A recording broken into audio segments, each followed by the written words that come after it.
o'clock. So, because I was just drinking water prior to that. We hadn't drank. And like I said, we were with his family and everything and the kids. So we went to order a drink. And then all of a sudden, this huge crowd, I can't even explain it. Just a stampede came rushing through the doors. The block things that you stand at the front, the red ropes, were all just, people weren't running around them. They were running over them. And we heard the gunfire. And the best that I can describe it, Tracy, is the fact that it was like if you take a board and you drop it on the floor, and it was like just this pop, pop, pop, pop, pop, pop, like that. And it was automatic. And I didn't know what kind of gunfire until my husband told me afterwards. Mm-hmm. And because I've never heard anything like that. And all I thought was, dear Lord, what? My husband.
And you drop it on the floor, and it was like just this pop, pop, pop, pop, pop, pop, like that. And it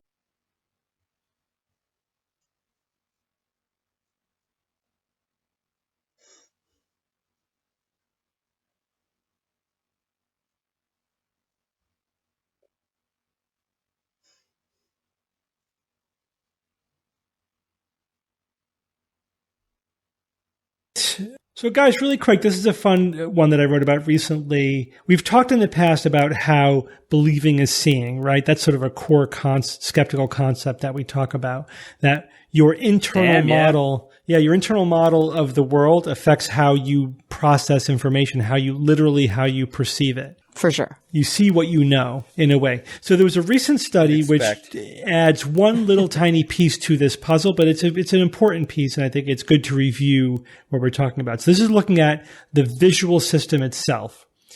And prior to this study, it's always good to say, like, what did we know before the study? What did the study show? Now what do we know, right? So prior to the study, it was pretty well established that the visual system is hierarchical, meaning that there's sort of basic levels of processing that happens even in the retina, in the subcortical, nuclei that the information goes through, and then it gets put together in the primary visual cortex where you get an image, right? And there's three-dimensionality at that point. There is shading, there is color. Yeah, like specialized neurons for vertical lines versus horizontal lines. Yeah, versus right. Edges. Yeah. For contrast, yeah. So it's basically, it's almost like Photoshop in your brain, right? It's just doing basic. Yeah, it's like you get the raw image from your retina, and then your brain turns it into a JPEG, right, or a bitmap. It's actually closer to a bitmap. Or a GIF. No, it's a bitmap. If you wanted to make an analogy, it's literally you have neurons that are pixels, But in any case, and in fact, if you looked at the picture of the neurons as they are activating, it would make the picture of what you're seeing. So there's what we call somatotopic mapping. The physical mapping relates to the representative mapping. Does that make sense? Where the neurons are affects what they're representative. Anyway, it's the most obvious in the visual system because it's literally a bitmap of an image. But it's just an image at that point. Then it has to go to higher hierarchical levels of visual processing where you say, all right, what is it? What object is that? And what does it mean? And right? That's where like the visual form agnosia comes in, where people see things is it but a don't face? know what they're for. Yeah. Yeah, like is it a face? What emotion does that face have? Do I know this person? How do I feel about them? That all comes in at higher levels. So the question is there ever a point at which our memory is influencing our visual construction at those higher levels? Oh, must be. I would guess, I would say I mean, I think absolutely. We've seen old studies of people watching car wrecks and then having speaking totally different versions of what they saw based on being primed right beforehand. Yeah, so that's priming. But what about just your memory of an image itself? Does that affect your construction of a new image? And again, the thinking is probably yes, but where does that happen in the brain? So now we get to the new research. The new research looked at what are called Mooney images. I don't know if we've ever used that specific term on the show. Mooney? A Mooney image. Do you know what that is, Claire? I know what a Mooney is, but not a Mooney image. No. Mooney. A Mooney image is a standard paradigm where you take an image, black and white, and then you degrade it to such a point that it's very difficult to recognize what the picture is. Okay. Right? So you're seeing a bunch of splotches, black and white splotches, but it is based on an actual image. And so like a Dalmatian? So your brain kind of fills it in. There is a pattern there, but it's an ambiguous pattern. And then, but the paradigm is this, then you show the undegraded image to somebody, and that results in what's called disambiguation, because then they're able to recognize the degraded image.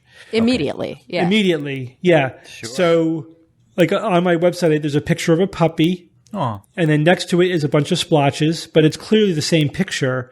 And of course, when you see the picture of the puppy, you have absolutely no problem recognizing that picture of the puppy in the splotchy degraded image. Yeah. Well, right. It makes sense. Right. Especially when they're right next to each other like that. Well, yes. So, but if you just showed somebody the splotchy image, they wouldn't necessarily know what it was. But then you show them the puppy, and then like, oh, okay, that's a puppy. But then you show them the picture an hour later, a day later, a month later, a year later. I bet you they still see the puppy. They retain it. They still see the puppy. Yeah. So the memory of the image of the puppy is affecting their interpretation of the ambiguous image. What the study showed using, I believe it was fMRI scans, was that the default mode network is involved. Now, the reason why that's important is because up to this point, the thinking was that the DMN, the default mode network, is only involved in recalling memories in internal processes, but not in external stimuli. So this is the first study to show that the default mode network is actually involved in constructing perception. So it's not just internal, it's also interacting with external information. And so what's happening is your memory of the image is then communicating back down the hierarchy, telling the more fundamental visual cortex how to process the image so that it conforms with the memory of the unambiguous image. Does that make sense? And that sort of downward hierarchical communication has also been previously shown in other studies. So this confirms that. So, Steve, maybe it would be helpful to talk about what the DMN actually is. Yeah, so that's the default mode network. It's a network in the brain that gets activated on fMRI. When we're looking at what part of the brain's lighting up, it lights up when people are recalling memories. Right. But previous research showed that only that it lights up when you're recalling information that's already in your head. When aren't you doing that though? Even subconsciously. Well, the interesting thing is that the default mode network is suppressed, or at least they think it's, negatively correlated with attention. So it's like when you're actively doing something, you don't see activity in this area. Right, when you're looking at a picture, it doesn't get. But if you're disambiguating a degraded picture, it does light up. Interesting. So that's the new bit. That's the new thing. Yeah, because So the question is, so it seems as if, in fact, in this study, the memory had more of an influence on how the image was reconstructed than the image itself. That makes sense that you would have this like really quick shortcut in your main that's in your processing that's based on schemas, right? You already have schemas of what things are in your head. You develop them as a child. Certain things in this category look this way, and I'm going to lump them all together. And that's why when we see, a penguin or a flamingo for the first time, we're like, that's a bird. I'm very confused. Maybe not a flamingo that look like birds, but a penguin or, something that doesn't really look like a bird. It's like super confusing, and we have to readjust our schema. Well, let me give you a more mundane example. So when I first started paying attention to birds, for a while, I can't remember exactly how long, but probably for weeks, I thought that black-capped chickadees and nuthatches were the same bird. I'm Googling these things. And until I saw them both together, I'm like, holy shit, that's two different birds. And then nuthat? You said a nuthat? A nuthatch. What was the second bird? I've never. They're doing it deliberately, Steve. They have to be naming these birds these weird names deliberately. Yeah, birders are weird, but Steve, that reminds me of the girl in high school who thought you and I were the same damn person until she saw us together. Oh wow, that must have been hilarious. A trip. Yeah, it's true. But Jay, remember, because I was reminded of that because your wife Courtney said the same exact thing, that she confused those two same birds together until she figured out that they were different. But then now that you know that they're different, they look nothing alike, So like in my head, it's like, oh my God, how did I ever confuse a nuthatch with a black-capped chickadee? I mean, they look so different. But when you have limited templates in your memory of what to slot these, birds into, it has the black on the head and the gray on the sides, and it looks the same. Sort of eyeliner. It's important. Yeah. It's interesting. So, of course, if you're out in the woods hunting for Bigfoot, when you see the blob squatch, right, the blobs, your brain fits those blotches into the thing you're looking for, that you have in memory as your template for what you're looking for. Yeah, and it's also so cool to watch little kids as they're first exploring the world, and as they're template matching constantly, make all these really understandable mistakes that are really funny. Yeah, and it happens with words too. I remember in someone told me this, I don't know if this was Liz, Bob, or somebody else, but in their kindergarten class, the kids were all talking about being checked for headlights. Yeah, that's so cute. And of course, Alzheimer's, famously, everybody thinks it's old timers. Old timers. Right. So if you don't have the word in your memory banks, you'll match it to the closest one that you do have in your memory banks, and that's what you actually hear. But here's the thing: just to bring this home, It's not what you think you hear. It's what you hear. It's not what you think you see. It's what you actually see. Because again, your brain is communicating back down to the primary visual cortex saying, make this image look like a puppy.